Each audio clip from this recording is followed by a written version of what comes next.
He does not find me funny. I've only made him laugh one time.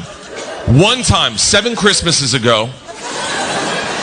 I was in D.C. I called my wife up. I go, yo, what do you want for Christmas? My wife's like, pajamas. That's what I heard, pajamas. She meant pajamas. I heard pajamas. She meant a pair of pajamas. Start there, Bert. I heard the plural. So I bought her 7 pairs of pajamas and individually wrapped them. She had a lot of shit to open. And then sat back in the cut going, done, son.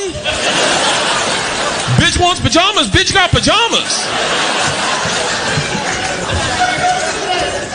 All Christmas, I'm like, yo, open my gift. She's like, I'll get to it. I'm working with the girls. My dad's sitting next to me like, you must have killed it this year, buddy. I was like, you'll see. Finally, end of Christmas, she gets to my present. I've been talking about this present all Christmas. Whole family gathers around. She opens the first pair, pulls them out, and just goes, oh, pajamas. And immediately I think, fuck. If that's her reaction to pajamas number 1, I can't imagine it's gonna build. My dad's drinking whiskey and eggnog and just goes, who the fuck buys someone pajamas? She opens the second pair, pulls them out and goes, oh, more pajamas. My dad looks at the 5 unwrapped gifts, quickly does the math and goes, oh, you're a fucking idiot.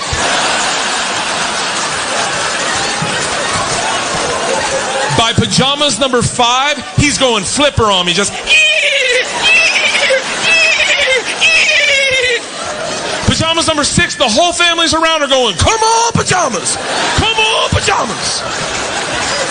Pajamas number 7, they are pissing themselves. Thinking, how could this get funnier? What they do not know is I've also bought my mom and sister's pajamas. You should have seen this man when my mom pulled her gift out from me and he was like, oh, it's motherfucking pajamas!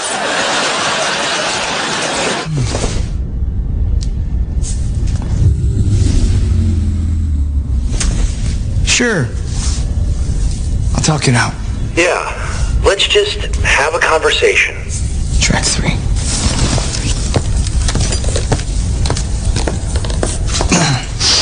Better not be fucking Dave Matthews Band. Okay. Those of you who don't want to be a part of this can leave now. Derek, please listen to me.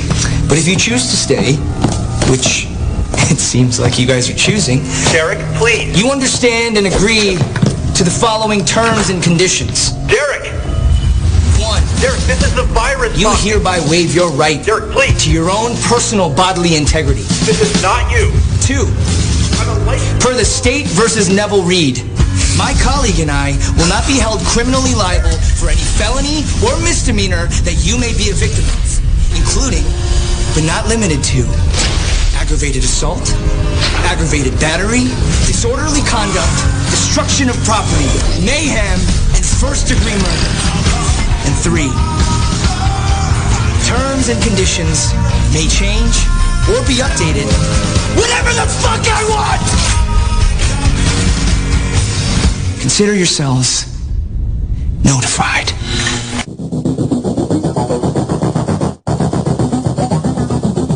All right, you primitive screwheads, listen up. I got news for you, pal. You ain't leading but 2 things right now. Jack and shit. Jack left town. Well, hello, Mr. Fancy Pants.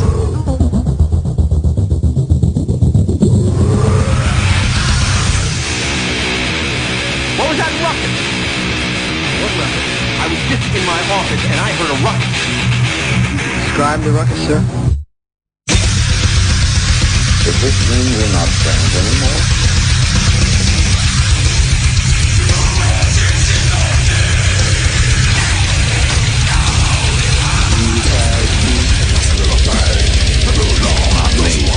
I'm in my prime.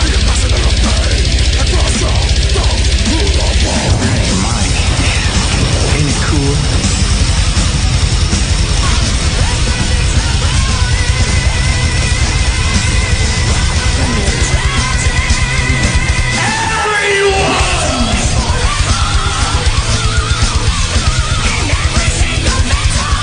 First you want to kill me, now you want to kiss me. Blow.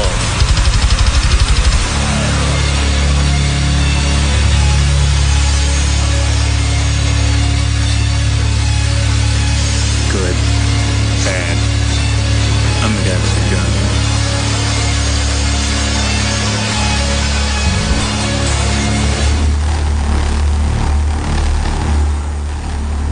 What up, everyone? DJ Anubis. And DJ Neko. Here with you on the Metal Time Radio podcast with another edition of the Classic Reflections.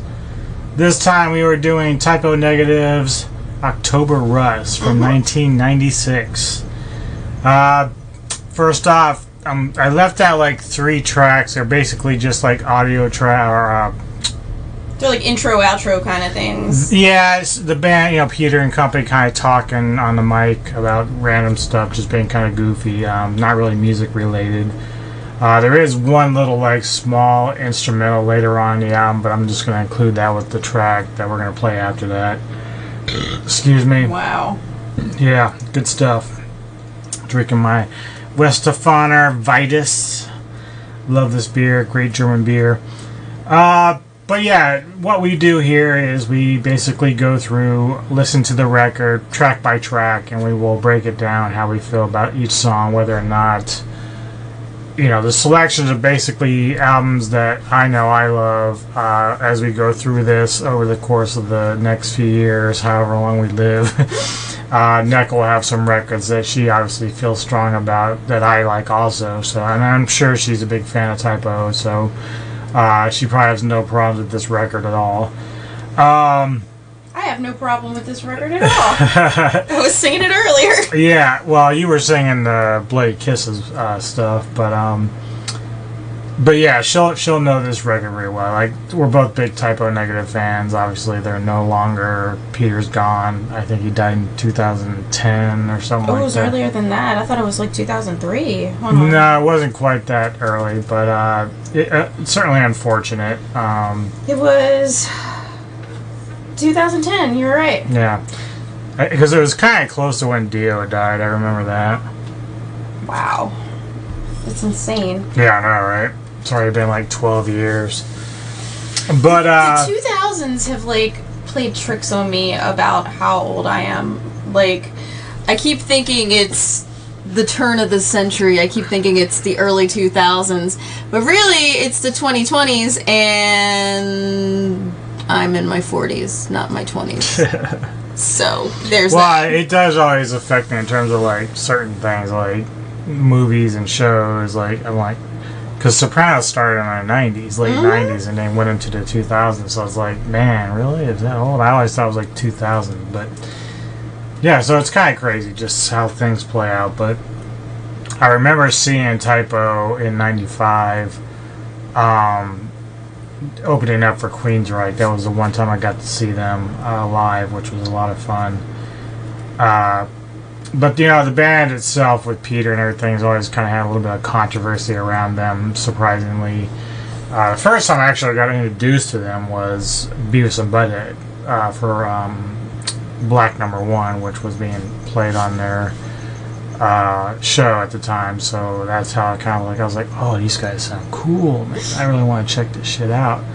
And I kind of remember going out trying to find the record after that, and it was not quite out yet. So Beavis and Butthead were kind of ahead of the game there by playing the video. They were. I feel like Beavis and Butthead were ahead on a lot of bands, don't you? Pretty much. I mean, they helped introduce people to a lot of stuff. I mean, Morbid Angel was on there. Just a lot of different bands, and obviously I already knew who Morbid Angel was by that point, but that was kind of the cool thing, is that whenever a band would pop up, you get to check them out, whether they were good or bad.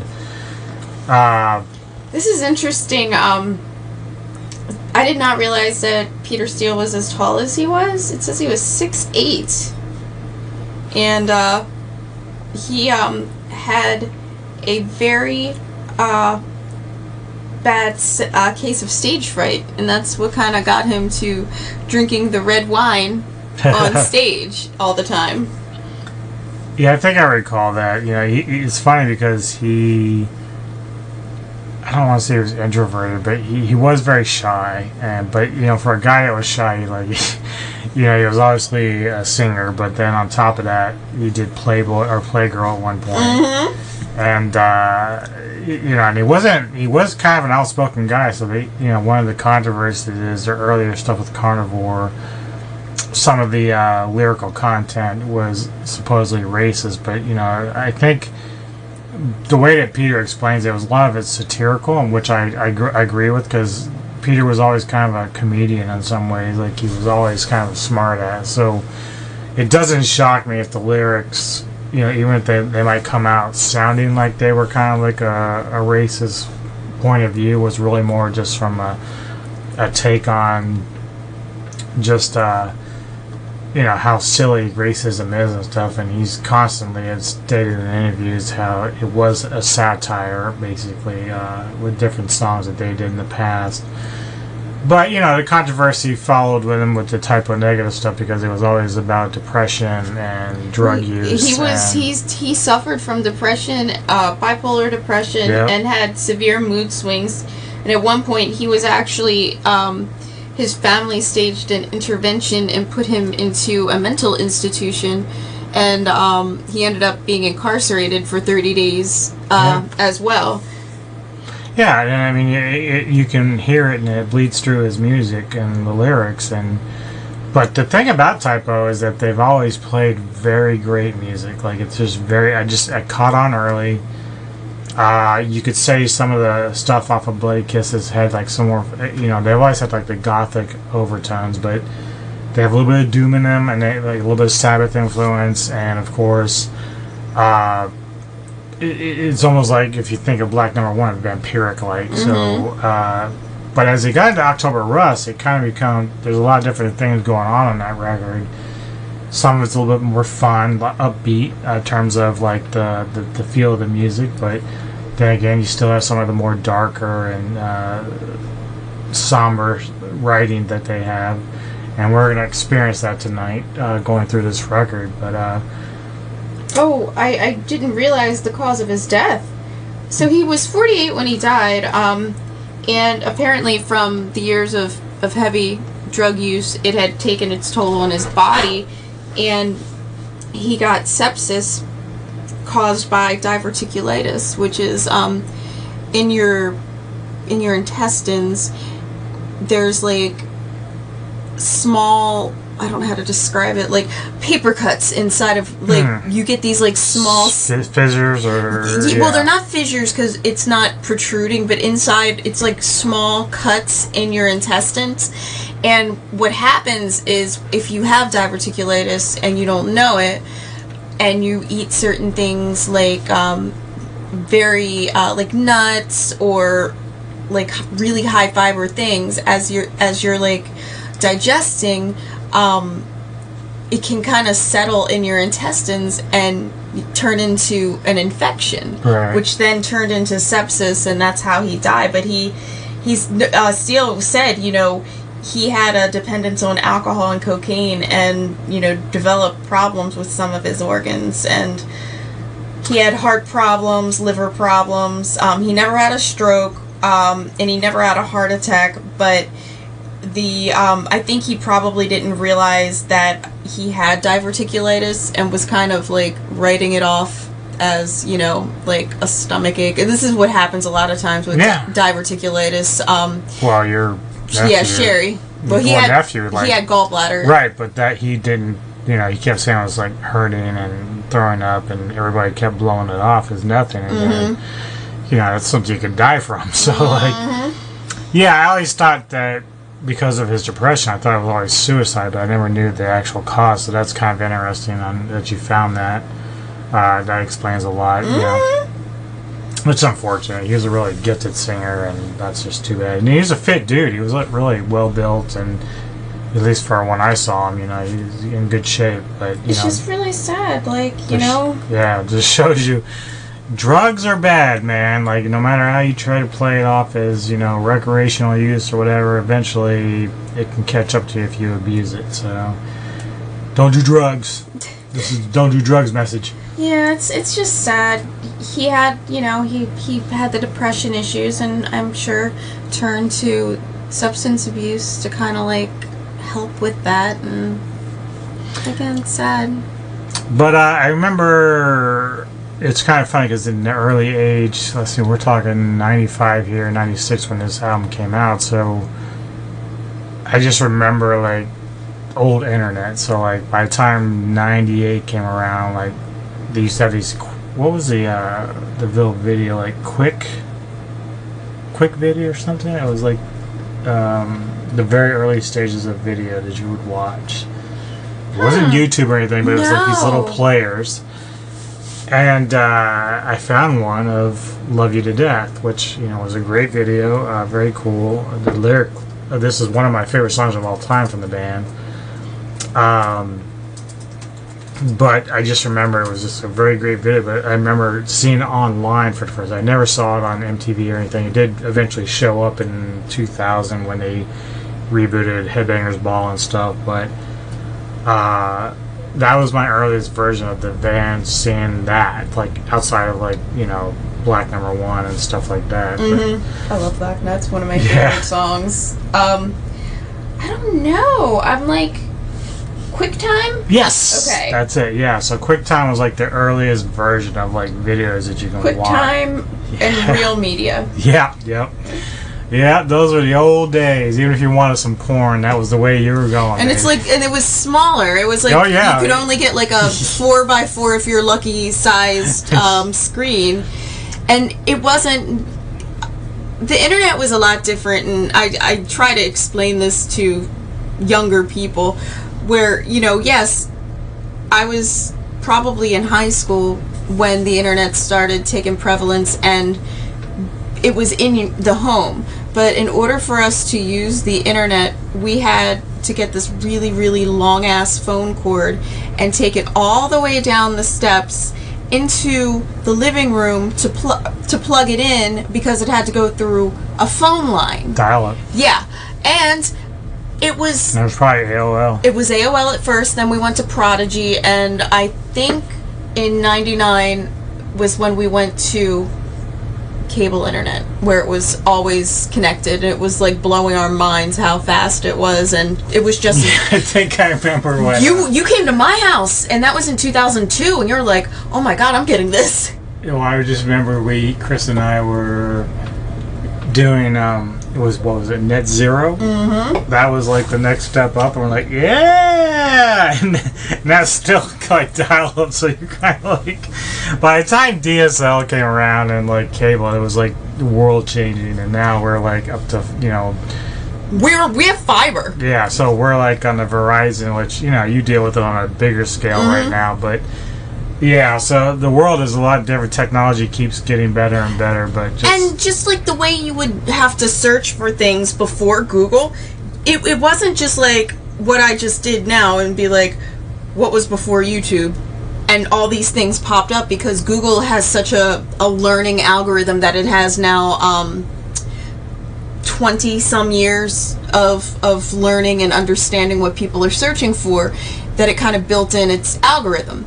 When you were doing searches before, let's say you were looking up type O negative October Rust, you would have to put in quotations type O negative, and then you'd have to put the plus sign and then in quotations October Rust, because otherwise it would just pull random shit that had any of those words in it and it wasn't Google, it was just Yahoo, ask.com, like it was all kinds of very random things that still are around, but even those, Yahoo, Ask, etc., they're all using the algorithm like Google is, so they're able to handle it.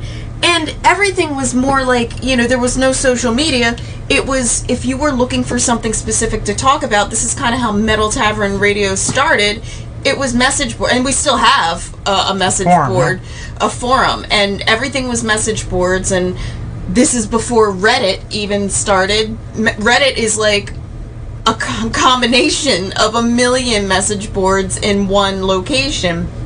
You had to really know what you were looking for, or the internet was useless. I mean, there were games and stuff here and there. AOL was very popular because it had a lot of things built into it where you could literally, like, you go on there, and if your friends had AOL, it would pop up your buddies were online, and there were like social games where you could go into a game room and play bingo or play poker or whatever, and it would be other people like they're chatting too. It's a lot different now because way different. Even when Napster first came out, like, you could see like what was dial-up and what was DSL as you were downloading. So you know, you think about, like, even if you download an album right now that's a zip file, takes maybe, I don't know, like with our system it would take, like, you know, about a minute. But back in the day, trying to download one song would take you like an hour. Like, it was just that brutal. I remember it. Oh my goodness. But, you know, I was one of those Napster dudes. I'd be up there, like, checking out music and whatever people had. If it looked interesting, I would sit there and I'd have my queue and everything. And, yeah, I mean, it was a crazy time back then. The early Wild Wild West days of the internet. Yeah. And then we have now, like, think about now what the capabilities are. I mean, the internet at first wasn't even really for consumers. It was a business and government type thing, because it's been around, the capability to connect businesses to other business servers for a really long time. Email was kind of only available before inter-company. You know, it would be like, and I'm talking like even in the 80s, if you've ever seen the movie Working Girl, it gives you a really good example of how it worked, where it's that old like green and black screen, but they're doing like sending an email, but you had to know, like, there was no mouse, you had to know your function keys on how you're going to send the email and etc.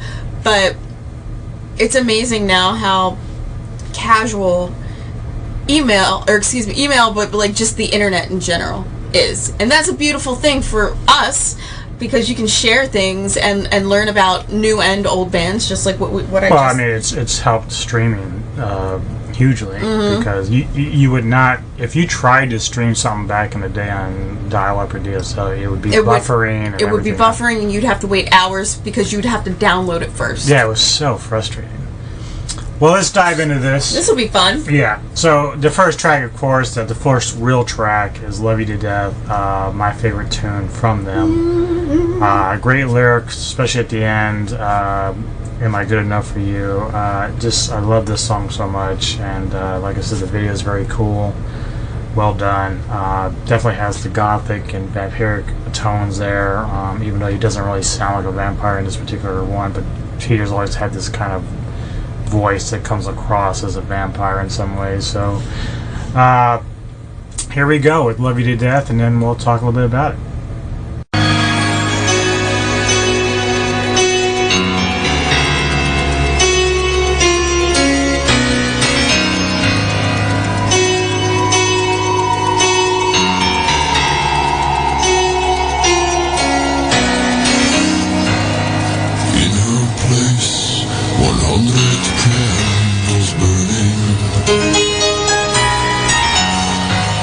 Salty sweat drips from her breast. Her lips move, and I can feel what they're saying, swaying. They say the beast inside of me is gonna get ya, yeah.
special about his voice. I mean, it really is amazing.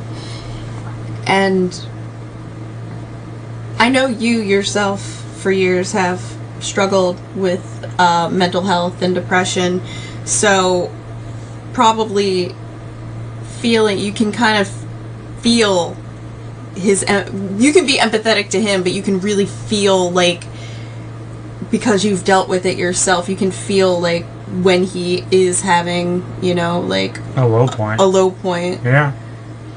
Yeah, and that's sort of like, sometimes when I'm with you, like, at least in the past, like, I say to myself, am I good enough for you? Like, because of all the good stuff you are, you're the best thing in my life. So, but throughout my struggles with depression, and, I don't want people to think I'm still going through this. I mean, I always face it, but I'm not coping mechanisms. Yeah, now I'm not than you did near before. as bad as, she can tell you back in our early parts of the marriage and the relationship, it was a lot worse. There were times I was really worried about losing him. We did everything that you're supposed to do, that they conventionally tell you to, seek help, seek medication. But I ultimately think sometimes, the depression will always kind of hang out in the back. It's like your dark passenger, so to speak. Yeah. And just not a killer. But it's just because surrounding circumstances are better. We had a lot of other things going wrong in our life, financially and, job wise and stuff, and that can really pile onto when you're already prone to depression. Mm-hmm. So I think, like, we've been, you did get through a lot of therapy.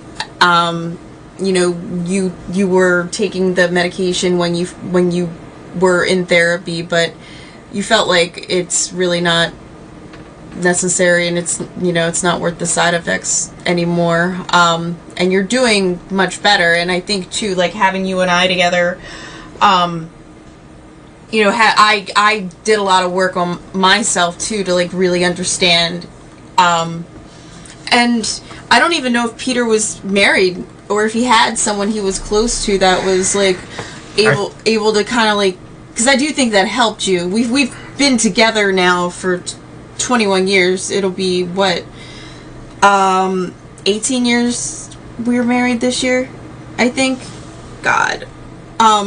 Yeah, I think Peter had, like, relationships, obviously, but some of the stuff that I recall, like, he just had bad relationships, so, like, everyone does, but, like, for him it could have been a lot harder because he was, as time went on with the band, he became a bigger star, and women would flock to him. And just being a musician is a tough job anyway, trying to get yourself out there and... Right, but, women thought he was great looking and everything, he probably had a few girlfriends, and if it didn't work out, or if they were using him for the wrong reasons. So for a guy that deals with depression, that's twice as hard, because you don't know if the women that are approaching you are sincere or not about how they want to be with you, or if it's just for the fame and everything else. So, yeah, and some of the music he writes, some of that comes out in it. So, and you hear it a lot, like this song, or even the next one we're going to play. There's this approach to relationships and how he wants, like, I always kind of felt like Peter was a romanticist, and so if the person that he was involved with wasn't, or was there for the wrong reasons, like, it would hurt him harder, and that probably led to a lot of his depression and some of the drug use, like, when you're dealing with stuff like that already. So it's very tough. Like, I can't really speak on Peter's behalf because I didn't really know him personally, but you can just through the imagine, music, yeah. So the because music, you've dealt with you've told me some really, really low points, like, and even some of it was while we were married, and I think sometimes the only thing that you told me was, like, really keeping you going was, like, you didn't want me to be sad. Right. Yeah, and so it's one of those things. But the other thing about all this is that, and maybe Peter never really realized it in the band itself, is that the music they wrote helped a lot of people also, because they were able, like, that's the one constant with metal music and rock, is that for myself, that was, for all the talk about people killing themselves because of Judas Priest or Ozzy or whatever, that's not really the case. Like, I think that when they've proven it, they've proven that the metal actually is better for your mental health. Right, and sure, if you listen to a sad song, you're gonna think of the worst times, but sometimes that's cathartic. Like, it helps you kind of to cry or get through it and get the emotions out, and sometimes it's just anger. Like, metal music is great for angry. If you're angry about something, and rather than going out and hurting yourself or someone else, you're gonna do it. Like, I want to go in a pit, I want to push people around. A lot of people listen to metal while they're like lifting weights. It's right, and so it's very cathartic for a lot of people, and for me it was like all the shit that I grew up with in my family, and my own depressions with different things and stuff like that. But even for me, as I got older, it turned out I needed something more, which was you. And well, that's really sweet. But it's true, because music can only do so much for you. Like, as a teen, it's great, because you're at home and as a teen, but it doesn't always save everybody. Some people, like, I figure people any teen that's ever hurt themselves and ended their life, and let's say they were listening to Judas Priest or Ozzy or whatever, it's not the music's fault. It's just that they were at such a low point that nothing could help them. They couldn't get over that hurdle. And sometimes, like, for me, I wasn't a very big drug user as a teen. Like, I'm one of those people that definitely did it recreationally. Just kind of dabbled in parties. I never got hooked on anything. Never addicted. Unfortunately, I have a family member that did, and it kind of ruined her life in a lot of ways, which unfortunately I feel bad about, because I sort of introduced her to some things because I thought, if I can handle it, she could handle it. Now, she went on to do harder things. And she went on to continue it, and she went on to, doing lots of worse things. But some of this stuff I didn't even know either till much later in life, so, I don't need to have that guilt because I just didn't know. Ultimately, she is responsible, But some people don't ever get over some of that stuff, so if you're abusing an alcohol or drugs, and then even if you're a metalhead or whatever, and the music's just not, if you're taking it to the point that, like, oh my god, well, lyrics saying I should do this, and even though that's not really the context, like, they're gonna look at it that way. But I've never, any person that's ever killed himself, I don't think they would ever come out and say that the music did it. There was that one story we followed where Priest was on trial, and the guy who shot himself but survived was trying to cash in on that shit. That to me was like a false flag. Like, that dude literally was trying to cash in on something, because if he truly believed that the music did it, he's a moron. He had other issues that were leading up to that, and just because he survived, the media, his parents probably all tried to use the music as the catalyst for his reasoning for trying to commit suicide, and I don't believe in that at all.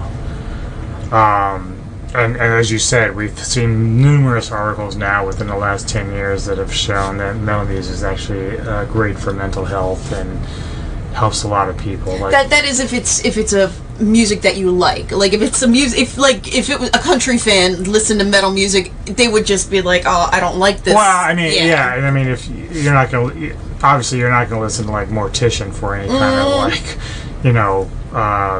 enlightenment about anything. But the thing about Type O Negative is that a lot of it is just coming from the heart. I think you're right. It's almost like poetic. Yes, very much so. Alright, so we're going to dive into the second track here, which is Be My Druidess. And again, it's from the lyrics I was kind of reading up on. It still comes across as a bit of, almost a little bit of witchcraft. Like, that's the one thing about Peter was, he could be dealing with relations, but he would always kind of like make it a fantasy in some way. So it wasn't just so dark that it was just like, oh my god, woe is me. But you know, it was one of those things where it was talking about a relationship, but it was doing it from like a fantasy point of view. So here we are, track number 2, Be My Druidess.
It's kind of funny. One theme in this album is abrupt endings. Yeah. Yeah, like that, and they did that on purpose. I don't know what the meaning behind it was, or if they were just doing it to be funny. Like, because it is kind of funny. You and I were in the middle of talking, and then, oh crap, the song, we didn't even realize this was like the end of the song, because it doesn't like fade out or anything. It just goes, oop. Sometimes it does. They did it more on Bloody Kisses than they did on this one, but towards the end of the record, they started doing a little bit more of the bleeding into the other one. But yeah, so definitely another great tune. There is sort of that sarcasm. Like, again, I can't really speak how Peter's mindset was writing the lyrics, but like the whole like, I'll do anything to make you come. Like, maybe he would. Like, I don't know if that's approaching it sexually or if it means, or maybe he's saying, I'll do anything to make you come over my house. Right, or whatever. Or like, come to me. Right. But there's that, and again, like, I think that a lot of Typo's music is, and especially lyrically, can be open-ended sometimes. You can interpret it any way you want. But Peter wasn't shy about sexuality or anything like that, so... And I think he did that a lot on purpose, because a lot of his life he said he was an atheist. Mm-hmm. And towards like the end of his life, like there was a switch, I think probably after he got clean, because that happens a lot, and he became Christian. And he said, you know, it's a lot different when you're younger and you start thinking about you know, the end of life and mortality, and it's easier when you're 20 to say you're an atheist because, you know, you're young, but when you get older, you maybe don't want like life so much, you don't want it to be nothing afterwards. And he's like, and honestly, like the one thing he said the one thing like for me that was hard is knowing that being an atheist, that means nobody gets any kind of justice, or so like people like Hitler who really deserve punishment. I can't. Yeah, he's like, it's hard. As he was becoming Christian, he was saying like, you know, I can't in my head fathom that he's just getting nothing, you know, and not like a good person being rewarded for having a good life. And so I don't like thinking that in the end everybody gets the same thing. And that's a really legitimate way to think about it, and probably helped him with his recovery and helped him with his depression too. But I just thought that was an interesting perspective of his as he like got older. Yeah, and it's not so abnormal. I mean, the same thing happened with Chuck Schuldiner or Death. I mean, he became a Christian later in life, but I myself, I'm the opposite. Well, yeah, you know, I'm not going to say I'm a straight up atheist, but like, again, you're more agnostic. Yeah, I don't know what's out there, but like, yeah, I often say to people who, when I watch YouTube video of some ultra Christian conservatives and stuff who try to peddle their stuff, I'm like, I'm fine with your faith, I don't care, but... And I'm happy when people are like, yeah, whatever true makes to their faith. Whatever like, makes you comfortable and makes you feel within yourself fine. And a sense of community. And you see there's a lot of great people, and they have this sense of like religion, but I'm just like one of those people like, me. look, I can go my life and try to live the best life I can and be the best person I can, but if that's not enough to get me to the supposed gates of heaven, then do I really want to be there? Like, is that the kind of God you want to be with? Like, it's like, if I'm not good enough doing what I've done in my life, even if I have my own faults like every human does, you know, I'm not Adolf Hitler. So, like, I'm not doing those kind of crimes and those kind of things. So, if I used to get taught all the time, and because I grew up in a Christian home and Christian schools and stuff, and there's always these lectures about you have to live as a Christian a certain way, and I'm like, well, why? Like, why can I not listen to heavy metal music, even if I'm not believing in one particular faith versus another? People often say to me, how do you listen to Stryper? I'm like, well, it's the same reason why I listen to Dimmu Borgir or some black metal band. It's entertainment. Right, and even if their ideology is different than mine, I can at least respect that that's their art and their way of conveying it. So, for me, it's like, when it comes to religion in general, it's like, you can have whatever you want. I just don't know. There's no answers. There's no definitive anything.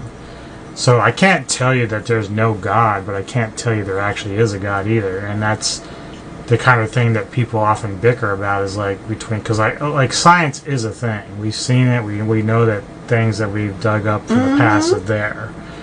Now, Christian people have tried to put that in perspective between, the Bible and everything else. There are fundamentalist Christians who do not believe in a lot of scientific evidence. They truly believe that the world is only, so many thousands of years old, when there's evidence to the contrary. Right. And you can go with that argument all day, but I'd rather just be down the line. I'd be like, look, if and when I'm gone, whatever happens. One thing that Nick and I often believe is that, like, we're kind of like, just once we're done, we're just dust. Like, we're just, we rot, we go away, and whether or not all we are is dust in the wind, per Kansas. Whether or not we have our souls go anywhere, because, if that's the case, then why do we oftentimes have paranormal activity? Like, there's so many unanswered things that we have about life. And, I'm not going to begrudge anybody for having faith if that gives them some sort of comfort. Like, even my parents, who are still religious, I don't begrudge them for being Christians. It doesn't bother me. As long as you're not trying to judge me or tell me I'm going to hell, because I just don't know. Like, I'm not going to give you any straight answer, because I don't think anybody knows. I think we just hope for one thing versus another. So if there is a heaven, for Nick and I, it may very much be, if you've ever seen the movie This Is the End, it might be just like that. You go up there and it's whatever heaven you want to make it, who knows. But, I don't know how he got off in this tangent. I don't know, because we were talking about he's Christian and... Right, yeah, so I don't know, it's one of those things that's always out there, but, we're not very judgmental on that, as long as you're not judgmental on us. We have friends that are religious one way or another, and it doesn't bother us. I have friends online who are satanic, or they don't like Christianity at all, and that's fine too. As long as I'm not getting you preaching one way or the other, like, you just do you. Whatever makes you happy and gives you comfort in life, that's fine. I don't have any answers. I can't pretend to have answers. All I can do is I didn't hate growing up in Christian schools. I think it's a interesting thing to experience. But for me back then, it was a little more repressive. I don't know how my school is now that, years later. Has it changed because technology's changed? I don't know. I don't know how different it is now. I'd like to kind of go back and say, hey, let's go check it out, Missy, and let's go see, like, what the school's like now. Maybe they've loosened up their grip and the satanic panic shit's not there anymore. I don't know. I don't expect them to allow people to put up posters in the rooms like, I do here, but, maybe they're allowing people certain things. I don't know. I don't really know how it works now. It's a lot different. I also think, too, because you grew up in the 80s and 70s when it was the satanic panic, and Peter Steele, he was about your age. It could have been, that might be why it took a while for him to, like, look at religion as a possibility for, helping with his addiction and helping with, depression. But I also think, too, for you, as you were growing up, the reason you do kind of have, like, this, it's like a second adolescence almost, like, you were never able to, because everybody looked at everything that you did was, like, satanic or bad or evil, so, like, you were never really allowed to express yourself or listen to music, and now it's like, well, I'm an adult. I'm going to put up every poster I want, and I'm going to listen to whatever I want, and I'm going to buy all the music I want, because, The funniest thing that ever happened to me, and I told Nick a while back about this, was I remember sitting in a dental office, probably at age 17 or 18, and you know, it was right around the time when I was really more into the hard glam rock of the 80s, and had Poison's "Look What the Cat Dragged In." So for anyone who's familiar with that record, on the cover, the band, who dressed up in glam and makeup and stuff, looked very much like women, like you would, you know, if you. But they weren't pretending. They were not trying. This was not drag. No. Yeah, They were glam. It was part of the scene. I can't explain glam rock in any way except for that's just how they dress, and women were attracted to it regardless. So I was looking at the cover, I was looking at the tape, I had it on cassette, my dad was sitting next to me, and, you know, granted, he's a conservative, so he was like, what is that? And I'm like, well, this is, well, I think what I did was I handed it to him and said, what do you think of this cover here? And these girls. And he's like, oh, they're cute. And I'm like, well, they're all guys. And he got mad at me. Like, you know, he didn't do anything with the cassette, but he's like, you know, he just scoffed and everything else. So fast forward, you know, about a decade later, by the time this time I was into much heavier music, and I used to get all these Metal Maniac magazines and Pit, and when I was living with them, I was, you know, on the lower floor, and I had my own bathroom, and I would have magazines in there for whenever I was doing my business. Not jacking off. Right. So, I think at one point I had like a Metal Maniacs with Danny Filth from Cradle of Filth on the cover, right? So he's got blood on his face, and I remember my dad just kind of like, what is the story with this stuff? Like, what do you really like? You know, when I was sitting there thinking, I was like, well, man, this is the same guy that didn't like the shit that I was listening to before, which was very tame compared to what I was listening to later in life. So, it just kind of cracked me up. Like, this is the guy that just, I don't know if he thought at that moment, like, man, I would prefer the other stuff he was listening to or not. But it was a funny story. But anyway, what's our next song? Our next track is Green Man, and apparently at one point Peter worked as a garbage man, and he used to dress in these green overalls. So he kind of, oh, shut up, really? Yeah, so he kind of got the nickname Green Man. But the song itself is Peter's love for nature and the four seasons, as well as a rebirth, renaissance, and spirits of the forest. So it's very much just about, and it kind of falls up on the Druidist stuff. You know, there's a theme here a little bit with nature and stuff like that. So the song itself sort of to give listeners like a warm vibe and feeling. So this is his feelings towards nature is what he's saying. Yeah. This will be interesting. Yeah. Not a track that I listen to that often. There's always select tracks that I take from Typo Negatives that I listen to more than others, but this is certainly a good song. So here we go with Typo Negatives, Green Man. All right.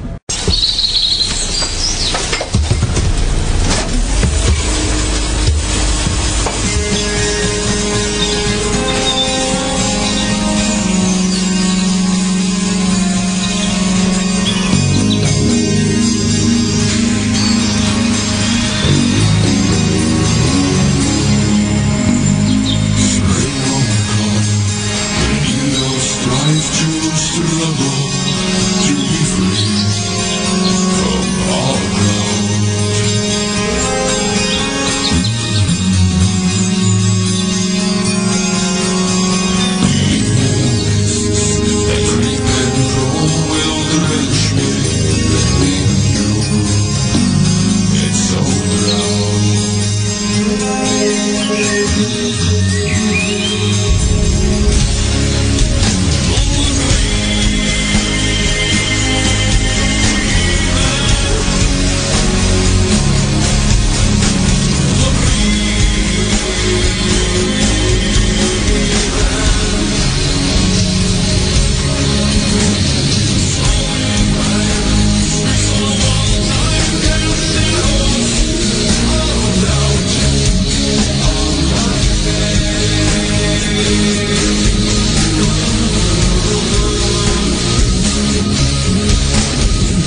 Okay. All right. Yes. So Great there it goes again with that abrupt ending. job. Well, it faded out a little bit. Yes. But, yeah, I definitely heard, like, all the birds chirping and the little sound effects they have in there. Definitely has a vibe that was, of nature, so definitely, understand, like, the description of that. So as we go into track 4, this is a very interesting song. I'm kind of reading up on song by song because even though I've loved the band for so long, I never really did a deep dive on That's it. what this is for. Right.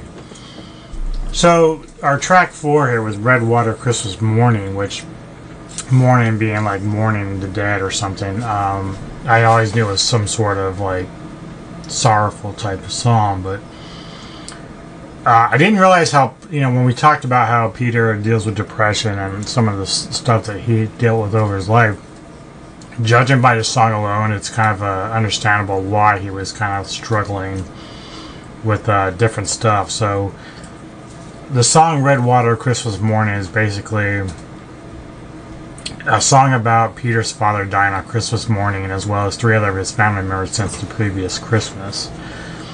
The verse deals with the grief, while chorus deals with how to cope with pain from the personal standpoint. Oh, wow. Yeah, so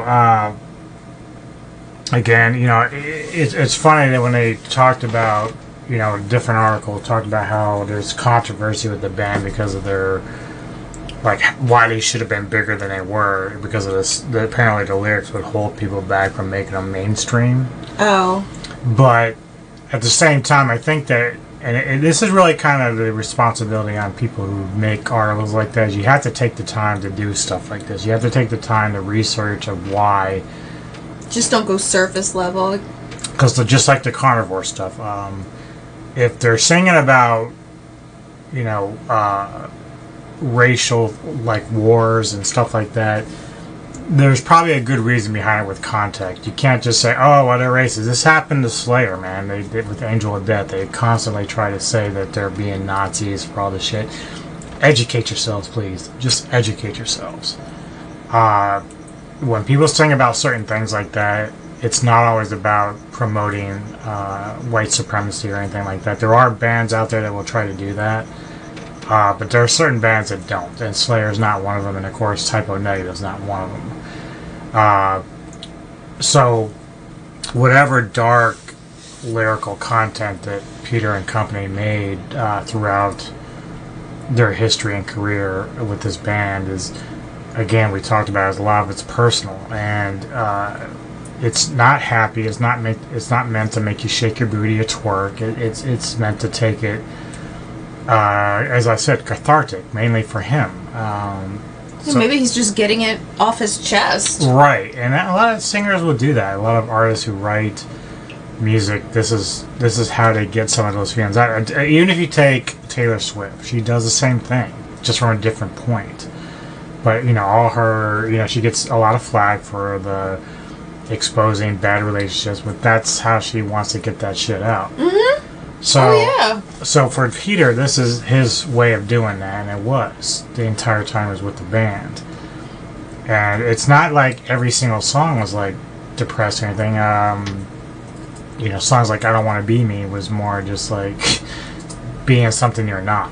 So, but that was a different record. But either way, it's like a lot of people who make judgments on this band don't really understand where Peter and the company were coming from. So, again, this is something that's very deep and personal with Peter, stuff that I wasn't really aware of. So now that we've been talking about it with you listening, maybe some of you knew about this stuff already because you might be really big Typo fans or whatever. I'm a big fan, but again, never really sat down and dived into a lot of the lyrical content. I just really loved the music, and they were just always one of my favorite bands from the get-go. So here we go with Redwater Christmas Morning.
Abrupt ending. Another abrupt ending. I should have noted earlier when we started, the band itself is, of course, Peter Steele on vocals, bass, Kenny Hickey on guitar, Josh Silver on keyboards and organ and synths, and Johnny Kelly on live drums. Now, of course, over the course of the career of the band, some members have come and gone a little bit. I know one of them who had played with Typo later in the career went to form a pale horse named Death. Which yeah, and that kind of has the Typo feel. Yeah, and there's another band too where another member or two were part of it, and their sound is very reminiscent of the Typo vibe a little bit. But yeah, so interesting about that song is I definitely hear like those handheld chime bells like I used to play in the Christian school, like ding ding ding. Yeah, so definitely a somber vibe song, but again, great vocals, delivery from Peter on that, and the writing and execution of the arrangement of the songs are amazing. So now it leads us to the next track, which I know they did a video for, which apparently they had a video for Druidas too, but I don't think that was actual single. Maybe it was later they released that one, I don't know. But the first one, of course, Love You to Death, and then this one, My Girlfriend's Girlfriend, is a little bit of a funnier one in some ways. Basically, even the video itself is kind of done like in this 60s style psychedelic rock and has an organ playing in it, but the song is written basically about having a girlfriend who has a girlfriend of her own, and there seems to be, like, as you listen to the lyrics, you know, a sense of jealousy in some ways, or at least the fact that maybe he wants to join in with the girlfriend. It's kind of funny, but the video was always kind of funny to me in some ways. So here we go with A Girlfriend's Girlfriend. Do you remember this song at all? I don't think I know this song. It's not familiar. It's a little bit more upbeat than some of the other stuff on the record, but yeah, so here we go with that.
Also one of their shorter songs.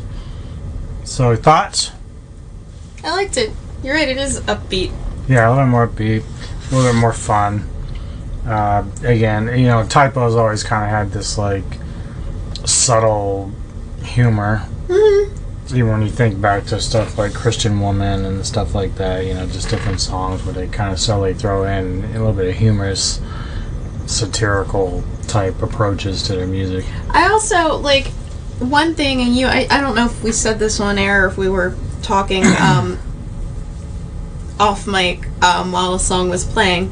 It's just something so like instantly recognizable about Typo Negative's like guitar. Mm-hmm. It's the tuning. Yeah, the whole tuning. It's a Typo like song because of how it sounds, and I'm like, this, even in that different, more upbeat, it sounded like Typo Negative, right? Yeah, and it's kind of funny because I remember, you're not the only one that's ever done this, but there was a band that recently had split up that was called October Noir, and they were very heavily influenced by Typo Negative. So their style, like they had original music, but it was done in Typo Negative type of way. So when I first heard them for the album 13, I was like, wow, this would be mistaken as Typo Negative. It sort of reminds me of Attic, how if you listen to them, they would sound a lot like King Diamond.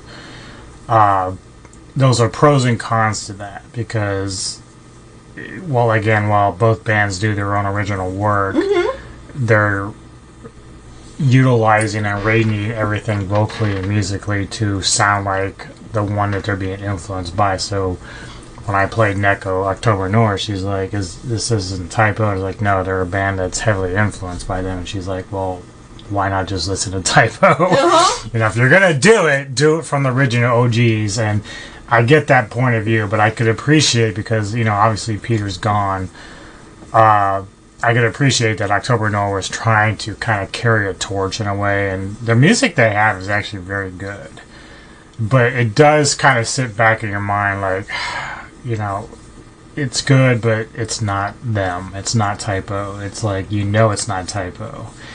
And so it's kind of like it's always sitting in the back of your mind, like, this band, as good as they are and how much they love Typo Negative, like, you're just trying to copycat, basically. Mm-hmm. And it's unfortunate because they are very good, but you're not being original at this point. And so I don't know how much flack they ever took for that. I know probably some people threw shade at them, but they had a lot of followers that were supportive too, so it's just one of those things. But it is tough when the original OGs are the guys that you should be listening to when it comes to that kind of music. I kind of made that comment before about, so I was with some coworkers, and I'm older than a lot of my coworkers, and this last job, well, I'm kind of like right in the middle, which is I am middle-aged anyway, but this last job I was with a lot of younger guys, and the one guy who was my partner, he's about 13 years younger than me, and but he really likes like 90s alternative rock, which I was really appreciative of, because he just kept playing like the Spotify 90s alternative rock station.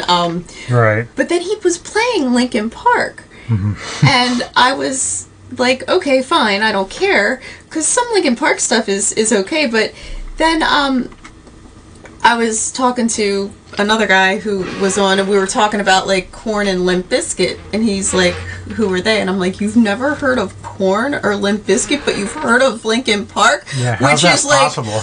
Like crap compared to Korn and Limp Bizkit. Like, Korn and Limp Bizkit were like leading the charge of the whole like new metal, like Deftones, all down. That was, I just couldn't believe he had never heard of Korn. So then me and Zach were like playing Korn for him, and he's like, the one song, Y'all Want a Single? Now I know that's a little bit poppier and newer than like the stuff from the 90s when it's like really like deep and stuff. Right. But he's like, that was the first thing I thought of to play for him, because he does he likes rap rock, and I'm like, this will be perfect. And he's like, this is a really good song.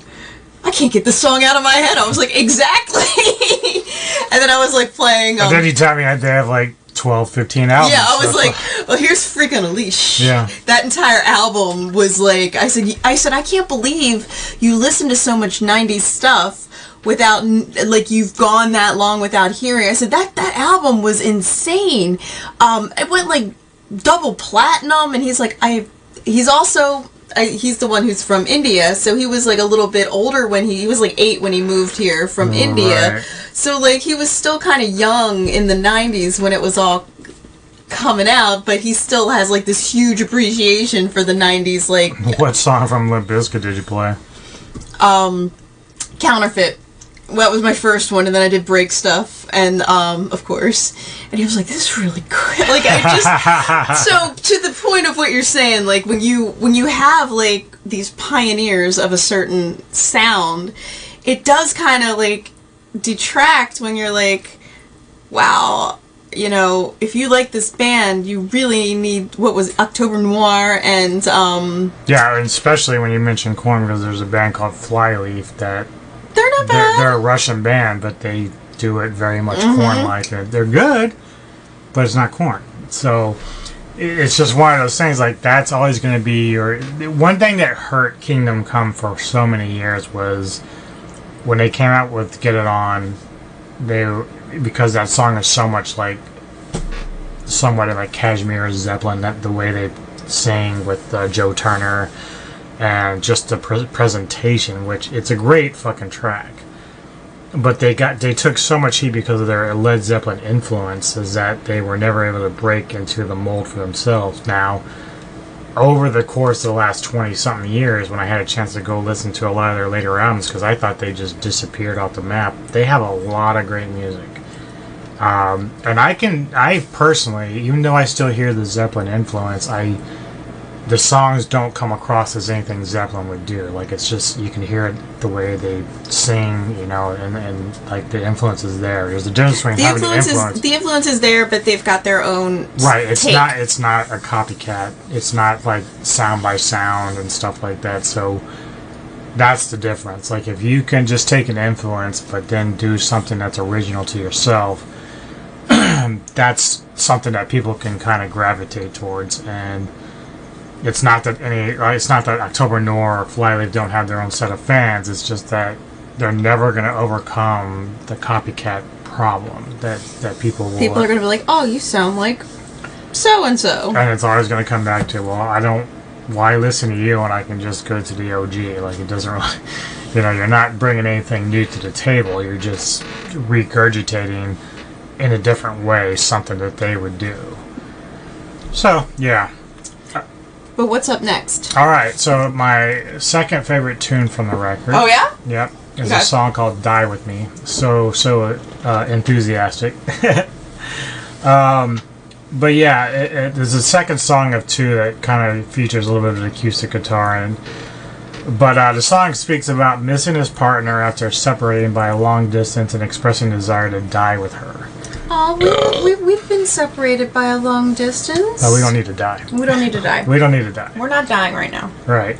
But certainly there's a part probably around the 5 or 6 minute mark in this song where there's like this cool moment with the sound that I just really love. And yeah, so we're going to check it out now. This is called "Die With Me." My governor, please come to the wheel.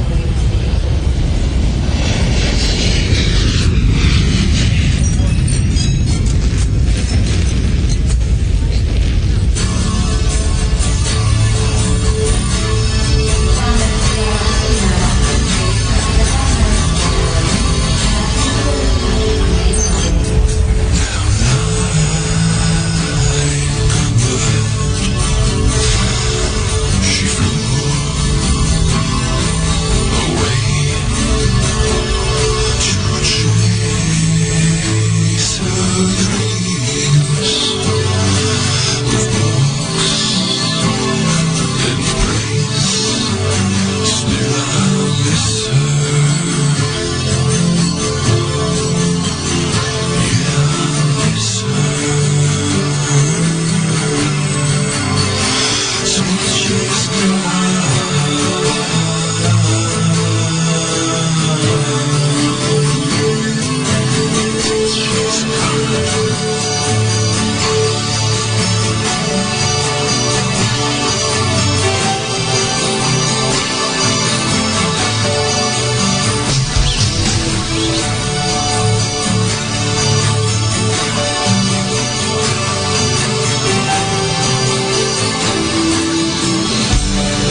Neko just informed me she really liked that track, so that's good news.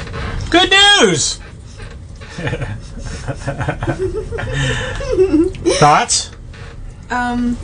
It's just so emotional sounding. Yes. Like, I was just kind of took a second to like just absorb it. I know that sounds silly, but like just No, because I think it. Typo's the kind of band that you have to do that. It's like they're, you know, it's funny because we joke about so much with bands that have long songs and stuff, but I mean, theirs usually average around 5 to 8 minutes. But it is something that you absorb, and it's different than your usual Doom stuff because it does have that gothic overtones in them, so it isn't like coming across as very doomy, but It's just something about that song, especially at the end. Like and our next track is equally as good. Which is kind of funny. Again, we're the theme, of course, obviously, is always this darker vibe. But our next track, "Burnt Flowers Fallen." Oh. I'm trying to let's see what we got here. Now there's like this wiki page that apparently tries to label this song as an alternative rock song. I don't see that at all with this band in general. you probably could have taken a song like I Don't Want to Be Me, which again is off another album later in their career, but that one I could see maybe having that approach a little bit because they were trying to it was probably like a single they put out that they were trying to get a little bit of hit off of, but this is certainly this is kind of an interesting thing about this song is it has only one verse and one chorus and lacking changes in vocal volume, lyrics, and instrumentation. Interesting. Yeah. The lyrics on this song, though, were written about his deranged, I think it's supposed to be deranged girlfriend burning all her flowers that he gave her. What? Yeah. But interesting enough, the intro to the song has a little bit of a Pink Floyd vibe. So we're gonna check out. There's portions towards the end of this song where I can't really explain it because it's musically done, but it just sort of like dips with the bass and everything, and you'll hear it. It happens a couple times. There's two different arrangement parts of that it happens, but it's really another good tune. Really enjoyed this song as well. Again, this is why it's one of my favorite records of all time. But here we go with Burnt Flowers Falling. Okay.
Cruising along. I really do like that song too. Oh, that's beautiful. Beautiful track. It's I'm like in a mood now. You know what I mean? Like it's like yeah. I think I'm just gonna go lay on the couch and feel sad for it's like everything sounds so well that's the thing, like you can take like even if you take an album like this and it's say you have a bad breakup or whatever, that's what I'd be using it for, but you don't want it to be an instrument of where you want to hurt yourself, but you want it to be cathartic. That's what I mean. I feel like I just want to lay down and do what the new kids are calling bed rotting, where you just lay in bed and chill. Yep. Yeah, so I like towards the end there, it's the whole deep bass and dum boom. I really love that part of the song. So now we're working our way to our next track, In Praise of Bacchus. I have not ever... Bacchus, excuse me. That's the god of wine. Oh, okay. So I never really listened much to this track itself. Apparently the song is about, again, the girlfriend. There's a common theme in here with this entire album. So this whole album is about his crazy girlfriend? Right. It basically comes down to that. Which, it's kind of funny because I don't think I've ever heard it being a concept album, but when you think about where it starts and how we're going along here, it kind of... Let Me Love You to Death, and now he's talking about drinking wine. So so it's going from, like, the depression of... I really love you, why am I not good enough for you, to the point of like, you're a fucking cunt rag I just hate.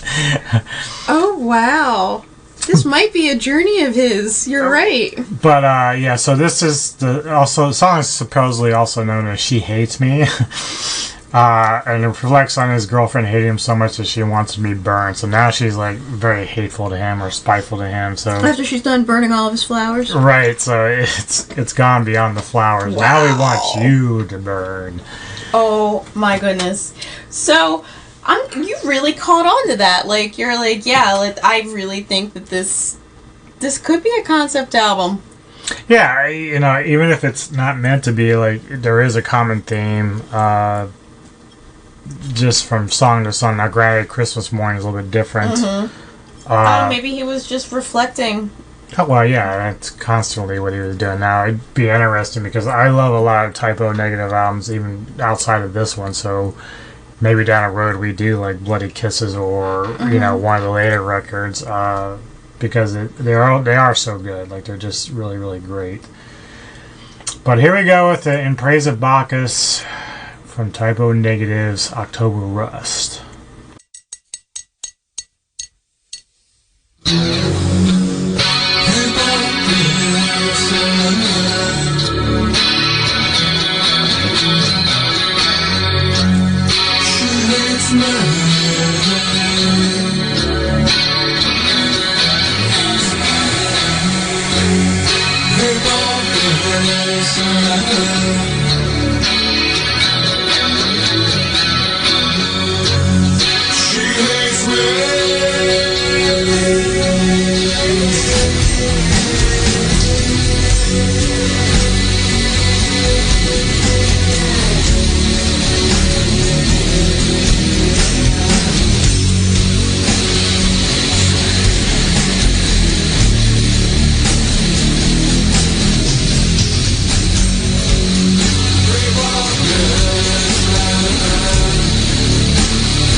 Got any thoughts there with that one? As she says, yeah, this is a very romantic record, even though it's not about romance. It's about the pitfalls of romance. It was just like, during the, we're listening as you guys are listening, and I'm just like hugging him and giving him kisses and reassurance. Yeah. I'm like, I love you so much. Because I do love him. We're like, what's the word? See, it's so funny though about like how Peter conveys his feelings on this. Like, I get it, a lot of it, because like when you're in a sorrowful mood or you're sad about a relationship that doesn't work or whatever, I think for me, mine would be more angry. Mine would be like the really heavy stuff. If I was a vocalist or a musician, like everything would be angry. Like, it would just be, fuck you, motherfucking cunt rag. I think like with you, you and we've both had some really disastrous, and this kind of sounds like it was because it's like she hates me, but he's just saying it so like nicely, and I do appreciate like what you're saying though about how it's a downfall of a relationship, but the music is so like calm and reassuring, almost like it's a whole vibe that. And that's the thing, like from his point of view, from everything that we're hearing, it's more of a painful experience because he wants it to work, and you know, he probably doesn't understand like why there's so much animosity and this and that. And he hasn't gotten to the bitterness level yet, like where we are with our exes, where we're like, you know, you and I have been together since 2002, so that's a really long time. We met in 2002. We still have like so much animosity towards a few of our exes, So that's over 21 years ago that we had problems with our exes, and sometimes we will like reminisce a little and be like, I'm really, really pissed off. Like, and still, I mean, I'm beyond that with a lot of my exes because, like, I know I'm in a better place. You with are in some, a better place. But I know I'm in a better at place the time, too. certainly, like, It's like when you start to think about it, you start to drudge up all those old angry feelings, and you're like, I know why things ended the way that they did, but it's just like, fuck, man. It sucked. yeah. I mean, when I met you, you were in one of those relationships where it was deceitful, and just not a good situation. Like, in a lot of ways, I was kind of glad to take you away from that part of it because I didn't know you when you were with the other guy prior to that, so it was just the other person that I met you through.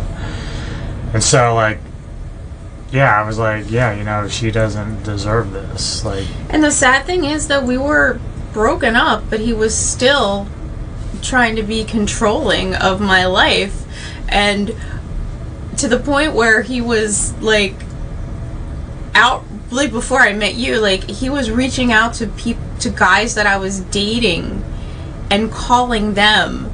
Like, he went through my phone and got phone numbers of people that I was dating, and I can't believe I was just young and naive, and I didn't, you know what I mean, I wasn't as feisty as I am now, and took down their phone numbers so that he could call them.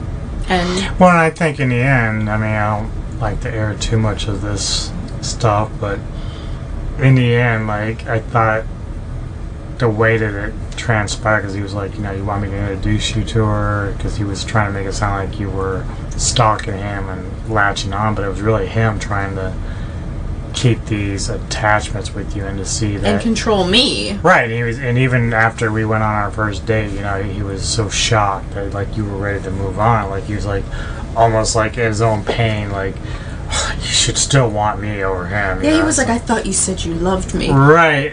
And I'm like, You're like, you gave him my phone number. Right, you were the one, like, pushing her off on me. You're the one making it sound like you didn't want her to be a part of your life. And He literally gave this ex of mine gave my phone number to DJ Anubis and said, you should call her, you should ask her out. And I did. And he did. And we went out. We spent almost the entire weekend together. Mm-hmm. It was a lot of fun.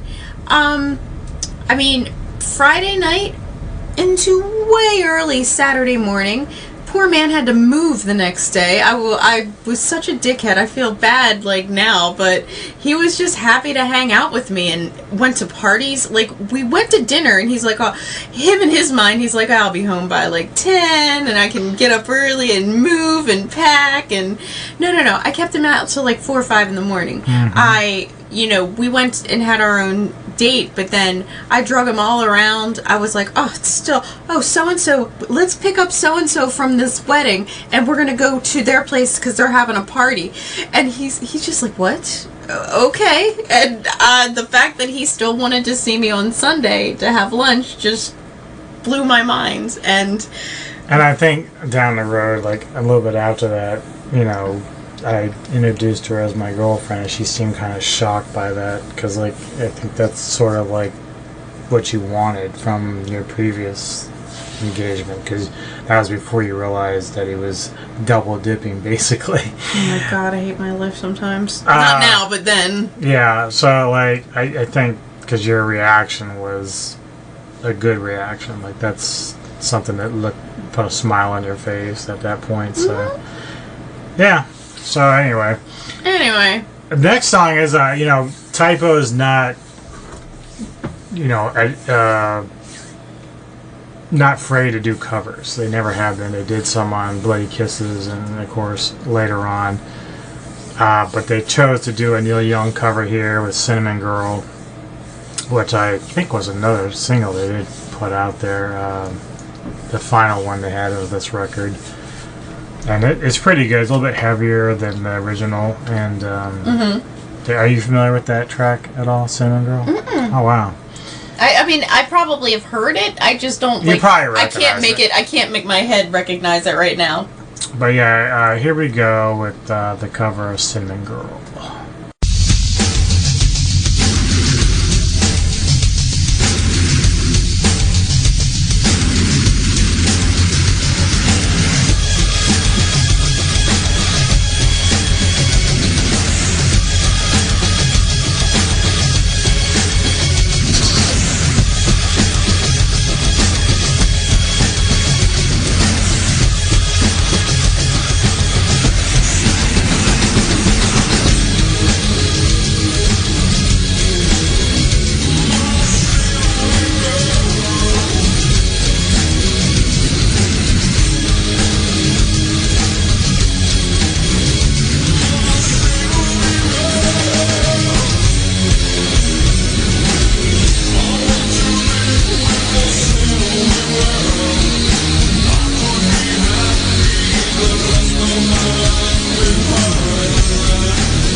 Okay. That was kind of badass. Yeah. I was like, it's kind of techno-y. A little bit. Getting down to our last two songs. Woo! But oddly enough, it's about 16 minutes between the both of them. So, two of our longer songs. The next track, now this is where they kind of stray a little bit. We get back to a little bit more of like doomy, the fantasy vibe that Typo has occasionally. And the next track is Wolf Moon, which is another one of my favorite tracks, along with the one. Of course it is. Yes, it is. And of course, it's about transforming into a werewolf. Although what they explain with the lyrics and the meaning behind this particular song is interesting. Generally, Wolf Moon is the name of the full moon that occurs in January, the month where wolves howl the most during the breeding season. The song is about a man transforming into a werewolf, then performing oral sex on a menstruating woman. Oh, wow. Yeah. Hello. It gets deep. Deep.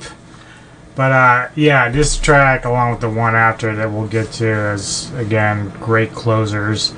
But for anyone who's ever followed us, followed me, I'm a big werewolf guy, so whether musically, art, movies, you know, figurines, whatever, just like I have a big thing about werewolves, so certainly this song was something that resonated with me, just the title Just alone, like thematically in general. right. Now there is a track before this called "The Glorious Liberation of the People's Technocratic Republic," and it's just an instrumental, so I just put it in front of this one because there's nothing really to talk about with the instrumental itself, but it's like a minute something, and then we're going to go into Wolf Moon. So here we go, basically with Wolf Moon, but with the little intro before that.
grace.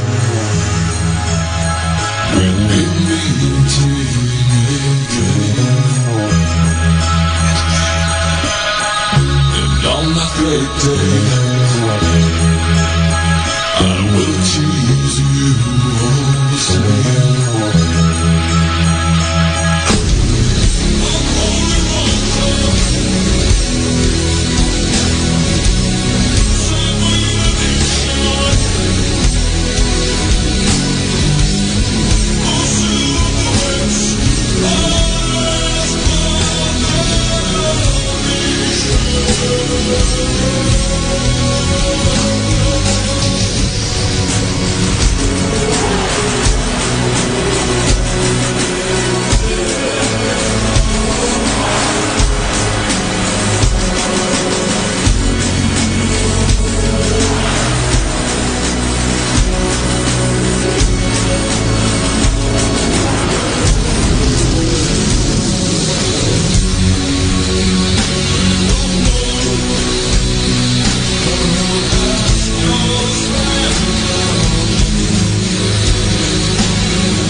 A wolf moon. Oh yeah? Yeah. So yeah, definitely one of my favorite tracks on the record. So I think this is like, you know, we're getting ready to close out the next, we're rounding out the album, and I think because he was so angry about his breakup, he turned into a werewolf. Yeah. You think that might be it? Could be. You know, it's funny, and it's just a side thing. There was this book, if you're someone who reads werewolf books or into werewolf lore, it's called The Last Werewolf. It's a really, really good book, and I talk about how this guy has been around for a while as a werewolf. He obviously fights against vampires that are hidden from human society, and ends up coming across a female werewolf, and but one of the things he talks about when he first became one is his inability to kind of control the changes, and he had to kind of learn as he went how to do more of that. And he was in love, he was married, and he ended up he tried to at night go to a different village and transform there and do whatever havoc and kill livestock at that time that he could, but in his recollection, he came back and recalled how he would show up at this house, and he was describing what was happening. Then he realized after the fact, after the next day, that She's stuck. that he had gone and killed his wife. But it was the way he described it as he's in wolf form. He entered through the top of the house and through one of the bedrooms, and she was there. And he basically mauled her and raped her, but that was the kind of thing, the way he described how the wolf would still have this raging hard on. So there was this sexual attraction while still being in beast mode. But yeah, just it's a really good book. What's it called? The Last Werewolf. We rented it from the library, I think, at one point. Oh, you rented it from the library when we went and we were on our library kick for a while. Yeah. That was before COVID. Yeah, it was a really good book. A really good book, and I really liked it a lot. We had our own little book club, and then because I think you got like a 2-week rental at our library, and then every time it was time to return the books, there was a Chili's near our library, so we'd go return our book, and then we're so cute sometimes. So into our last track here, the song is called Haunted. Mm-hmm. And the way it's described is it's a mystical song about Peter's love affair with the spirit of his girlfriend. Oh, wow. The slowness of the instrumentation with piano creates a haunting atmosphere, hence the title, as the song itself was inhabited with the spirits from beyond. Apparently, the instrumental version of the song shows up on the video game Descent 2, which I've never played, but that's just for all you video game buffs. But again, it's a great closer to the record. It's another wonderful track, and as usual with the entire record and the way that Typo portrays its music, it's very gothic-y, atmospheric in a lot of ways with the doom and gloom. Mm-hmm. But yeah, so here is our final track of the evening. It's called Haunted.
From the panes, a green mist swirls. Is it a shadow of reflection? This apparition in moonbeams bathed. Her voice, like wind through trees, beckons. Cool rain on hot summer stone.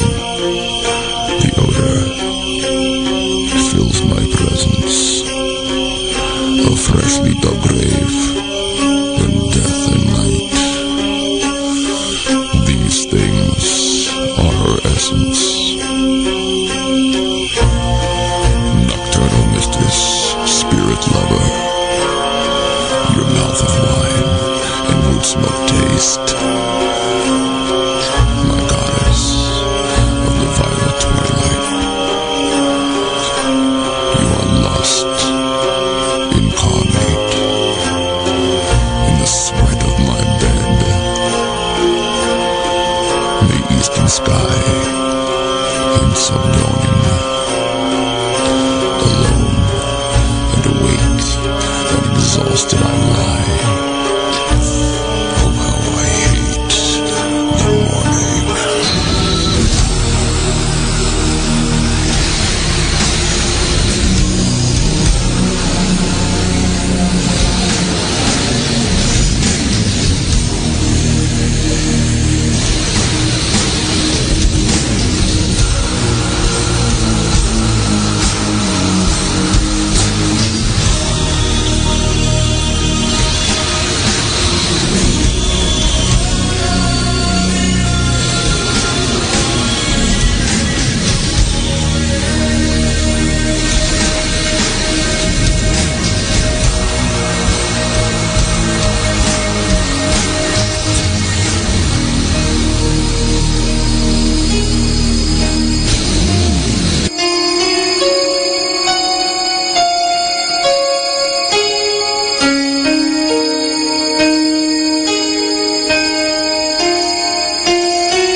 And that's the end.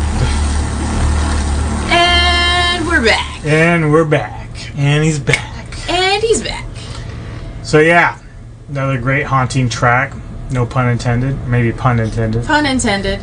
I think it's funny how this entire time, like, we're listening to the songs and, like, off mic while the songs are playing, we're talking, like, super emotional, and we've been bringing up all these, like, things about, like, mental health, and that's what this album does. That's really what this album does, is it pulls that kind of feeling out of you. Yeah. Where you're, like, you're feeling all the feels, if that kind of sounds dorky, but you know what I mean. No, it makes a lot of sense, and you know that's why we're doing these deep dives, because you know I've loved this album for a long time.